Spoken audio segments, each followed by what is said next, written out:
మీరు కూడా coffee లవర్సా? So ఇది తెలుసుకోండి. ఒక కప్ కాఫీ తాగిన వెంటనే మనం చాలా రిఫ్రెష్డ్‌గా, ఎనర్జిటిక్‌గా, అలసటంతా తగ్గిపోయి చాలా హ్యాపీగా ఫీల్ అవుతూ ఉంటాము. ఇది ఎందుకు అనంటే మన బ్రెయిన్‌లో ఉన్న స్లీపింగ్ కెమికల్ బ్లాక్ అవ్వటం అండ్ అలాగే డోపమైన్ లెవెల్స్ పెరగటం వల్ల మనకి ఈ ఎలైటెడ్ ఫీలింగ్, ఈ హ్యాపీ ఫీలింగ్ అండ్ ఈ రిలాక్స్డ్ ఫీలింగ్ వస్తూ ఉంటది.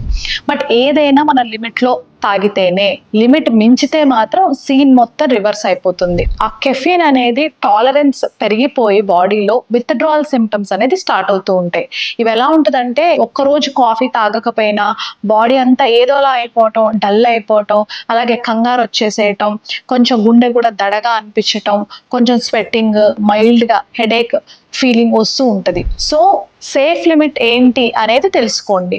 డైలీ మనం 2-3 big cups or 3-4 small cups coffee అనేది రెగ్యులర్‌గా ఎవరైనా తీసుకోవచ్చు.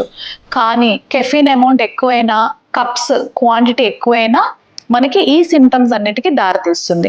చాలా మంది మైగ్రేన్ ఉన్న వాళ్ళు కూడా కాఫీ తాగొచ్చా అని అడుగుతూ ఉంటారు.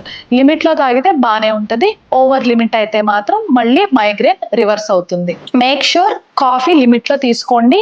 కాఫీ మీ బ్రెయిన్‌కి బూస్టే గానీ మీ బ్రెయిన్‌ని దాని కంట్రోల్‌లో పెట్టనీయకుండా చూసుకోండి. మీ గ్యాంగ్‌లో ఉన్న కాఫీ లవర్స్ అందరికీ అలానే కాఫీ తాగకపోతే హెడ్ అంతా హెవీగా ఉంది, బాడీ హీట్ ఎక్కిపోయింది అనే వాళ్ళకి ఇది షేర్ చేయండి.